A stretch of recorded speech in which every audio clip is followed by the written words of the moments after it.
Hi friends, ഈ വീഡിയോയിലേക്ക് എല്ലാവർക്കും സ്വാഗതം. ഇന്ന് നമ്മുടെ വീഡിയോ സ്റ്റെയർകേസ് സംബന്ധമായ വീഡിയോയാണ്. അപ്പോൾ പുതിയ ടൈൽ വർക്കേഴ്സിനും ഇടത്തരം കുറച്ച് നാളുകളായ ടൈൽ വർക്കേഴ്സിനും ഒരുപാട് സംശയങ്ങളുള്ള കുറച്ച് കാര്യങ്ങളാണ്.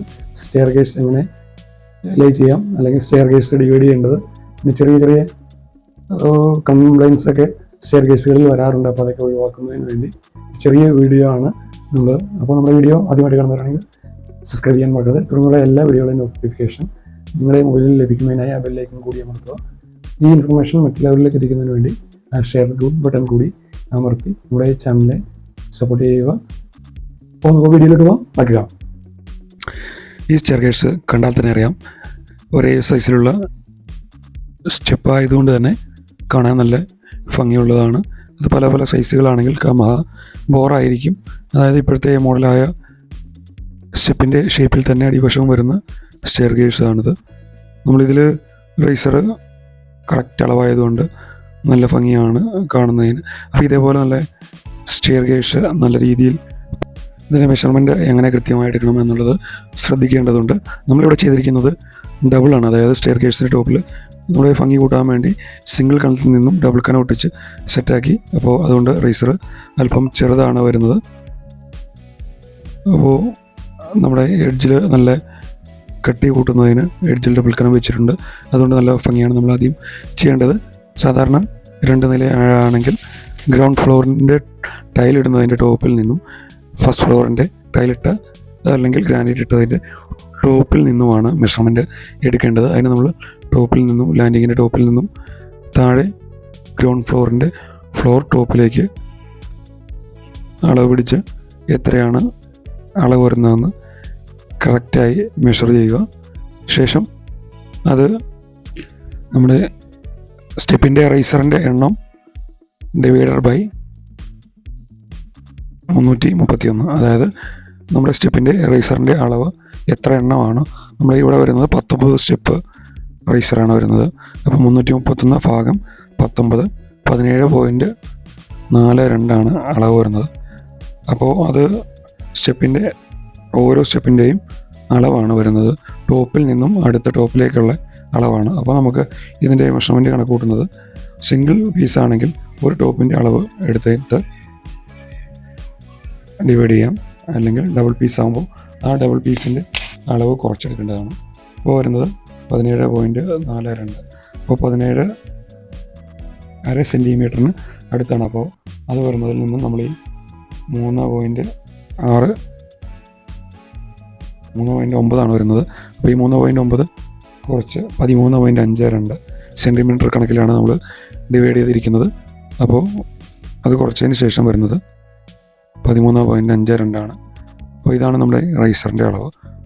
അപ്പോൾ എല്ലാ സ്റ്റെപ്പുകളും ഇതേപോലെ തന്നെ ഒറ്റ സൈസാണ്. അപ്പോൾ ഇങ്ങനെ ഒറ്റ സൈസാകണമെങ്കിൽ നമ്മൾ കൃത്യമായി അളവ് കറക്റ്റ് ആണോ എന്ന് ആദ്യം ചെക്ക് ചെയ്യണം. ആദ്യം നമ്മൾ അളവെടുത്തതുപോലെ തന്നെ ഡിവൈഡർ ബൈ സ്റ്റെപ്പിൻ്റെ റൈസറിൻ്റെ അളവാണ് കണക്ക് കൂട്ടേണ്ടത്. റൈസർ എത്ര അളവാണെന്ന് കൃത്യമായി ശ്രദ്ധിച്ച് ആ ഫുൾ അളവിൽ നിന്നും ഡിവൈഡ് ചെയ്യുക. ശേഷം നമുക്ക് ഇടുന്നത് ഈ ടോപ്പിൽ നിന്നും ഒരു ടോപ്പ്, അതായത് എത്ര സ്റ്റെപ്പാണ് വരുന്നത് ഒരു ടോപ്പിൽ നിന്നും അടുത്ത ടോപ്പിലേക്കുള്ള അളവാണ്. പിന്നെ നമുക്ക് കുറയ്ക്കേണ്ടത് ഈ ഡബിൾ കണം വയ്ക്കുന്നുണ്ടെങ്കിൽ ഡബിൾ കണത്തിൻ്റെ കുറയ്ക്കണം. അപ്പോൾ അത് കുറച്ച് കഴിയുമ്പോൾ നമ്മുടെ റൈസറിൻ്റെ അളവ് കിട്ടുന്നതാണ്. ആ റൈസറിൻ്റെ അളവിൽ ആണ് നമ്മുടെ സ്റ്റെപ്പ് കൃത്യമായി ഒരേ അളവിൽ ഇതേപോലെ നല്ല രീതിയിൽ സ്റ്റെപ്പ് നമുക്ക് പണിത് തീർക്കാൻ സാധിക്കും. ഇനി സ്റ്റെപ്പ് ഫിറ്റ് ചെയ്യുമ്പോൾ ഒരുപാട് കാര്യങ്ങൾ ശ്രദ്ധിക്കാനുണ്ട്. കോൺക്രീറ്റ് ചെയ്യുമ്പോൾ നമ്മളിവിടെ ഈ ലാൻഡിങ് ഈ എൻഡിൽ കൊടുക്കാതെ ത്രികോണ ഷേപ്പിൽ കൊടുത്തിരിക്കുന്നത് നമ്മുടെ താഴെയുള്ള ഫ്ലോറിൽ നിന്നും നമുക്ക് അതിൻ്റെ അടിയിലൂടെ ഉപയോഗിക്കാൻ പാകത്തിനാണ് സെറ്റ് ചെയ്തിരിക്കുന്നത്. അതുകൊണ്ടാണ് ഇതേപോലെ ഈ ലാൻഡിങ്ങിൽ കോണിച്ച ത്രികോണ ഷേപ്പിൽ ലാൻഡിങ് ഇടുന്നത്. അല്ലെങ്കിൽ ഈ ഹൈറ്റിന് ലാൻഡിങ് വന്ന് പിന്നെ അടുത്തത് താന്ന് സ്റ്റെയർ പോവുകയാണ് ചെയ്യുന്നത്. അപ്പോൾ നമുക്ക് ഈ താഴെ ഉള്ള സ്പേസ് നല്ലതുപോലെ ഇതേപോലെ ചാന്ത് ഇതിൻ്റെ എഡ്ജിൽ വെക്കുന്നത് നമ്മൾ മിക്ക കടകളിലും വീടുകളിലും സ്റ്റെപ്പിൽ ചവിട്ടുപടിയിൽ ചവിട്ടി കയറുമ്പോൾ പൊതുവെന്ന് സൗണ്ട് കേൾക്കാനുള്ള ചാൻസ് കൂടുതലാണ്. അപ്പോൾ അങ്ങനെ വരാതിരിക്കുന്നതിന് വേണ്ടിയാണ് ഇത്. സ്റ്റെപ്പിൻ്റെ സൈഡിൽ നമ്മുടെ അളവ് മട്ടം വെച്ച് സെറ്റ് ചെയ്ത് ഒരേ സൈസിൽ വരുന്നതിന് വേണ്ടി സൈഡിൽ ആദ്യമായി ചെയ്ത് തന്നെടുക്കുകയാണെങ്കിൽ ഇതേപോലെ ചെയ്തെടുത്തു കഴിഞ്ഞാൽ ടോപ്പിലും താഴെയും സ്റ്റെപ്പിൻ്റെ എഡ്ജിൽ ചരട് കെട്ടി ചെയ്യുകയാണെങ്കിൽ നമുക്ക് കൃത്യമായി സ്റ്റെപ്പ് കയറി ഫുള്ളായി കൃത്യമായി ഒരേ ചാട്ടത്തിൽ ചെയ്തെടുക്കാൻ സാധിക്കും. അപ്പോൾ നമ്മൾ സ്റ്റെപ്പ് ഒക്കെ പണിയുമ്പോൾ പ്രത്യേകം ശ്രദ്ധിക്കണം. സിമെൻറ്റ് നല്ലതുപോലെ അഡ്ജസ്റ്റ് ചെയ്ത് കൂടുതൽ ചേർക്കുക. പിന്നെ നമ്മൾ എപ്പോഴും ശ്രദ്ധിക്കേണ്ടത് മട്ടമാണ്. ഒരു സൈഡിൽ മാത്രം മട്ടം നോക്കരുത്. രണ്ട് തലയും ഒരേ രീതിയിൽ കയറിപ്പോയി കഴിഞ്ഞാൽ നമുക്ക് സ്റ്റെപ്പിൻ്റെ വർക്ക് കൃത്യമായി ചെയ്ത് നമുക്ക് മുകളിലെ സ്റ്റെപ്പ് പണി പൂർത്തീകരിക്കാൻ സാധിക്കുകയുള്ളൂ. പിന്നെ ചില കോൺക്രീറ്റുകളിൽ സ്റ്റെയർ കേഴ്സ് വരുമ്പോൾ ഒരു 6 ഇഞ്ച് സ്റ്റെയറിൻ്റെ റേസർ ആണെങ്കിൽ കോൺക്രീറ്റിൽ പിന്നെ വരുന്നത് 7 ഇഞ്ചൊക്കെ വരും. അപ്പോൾ നമുക്ക് ഡിവൈഡ് ചെയ്യുമ്പോൾ കറക്റ്റായിട്ട് കിട്ടാറില്ല. അപ്പോൾ നമ്മൾ സ്റ്റെയർ കേഴ്സ് വർക്ക് ചെയ്യുമ്പോൾ ചെറിയ അഡ്ജസ്റ്റ്മെൻറ്റിൽ ആ ഹൈറ്റ് കൂടുതൽ വരുന്നതിൽ ചെറിയ അഡ്ജസ്റ്റ്മെൻറ്റ് ചെയ്യേണ്ടി വരും. അപ്പോൾ ഹൈറ്റ് ചെറുതായിട്ട് 1-2 സ്റ്റെയറുകളിൽ ഹൈറ്റ് കൂട്ടിയിടേണ്ടതായിട്ട് അങ്ങനെ അഡ്ജസ്റ്റ് പോയി കഴിഞ്ഞാൽ വേറെ പ്രശ്നങ്ങളൊന്നുമില്ല. നോട്ടത്തിൽ വലിയ പ്രശ്നങ്ങൾ കാണിക്കില്ല.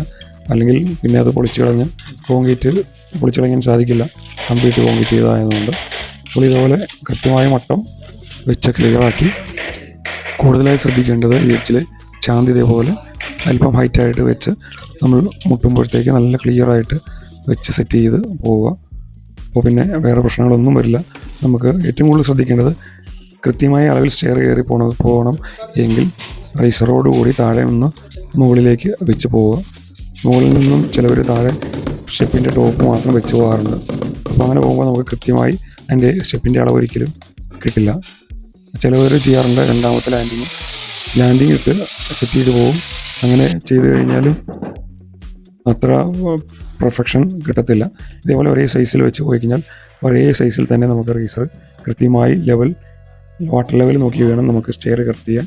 ഇതേപോലെ എല്ലാവർക്കും വർക്ക് സംബന്ധമായ ടൈലോ ഗ്രാനൈറ്റോ മാർബിൾ എല്ലാ വർക്ക് സംബന്ധമായ വർക്കുകൾ നമ്മൾ കേരളത്തിൽ എല്ലായിടത്തും വന്ന് ചെയ്തു കൊടുക്കുന്നതാണ്. നമ്പർ നമ്മുടെ ഇതിൻ്റെ ഡിസ്ക്രിപ്ഷനിൽ ചേർക്കുന്നതാണ്. ഏത് കേരളത്തിൽ എവിടെയായാലും നമ്മൾ വർക്ക് വന്ന് ചെയ്യുന്നതായിരിക്കും. എല്ലാവർക്കും വീഡിയോ ഇഷ്ടമായെന്ന് കരുതുന്നു.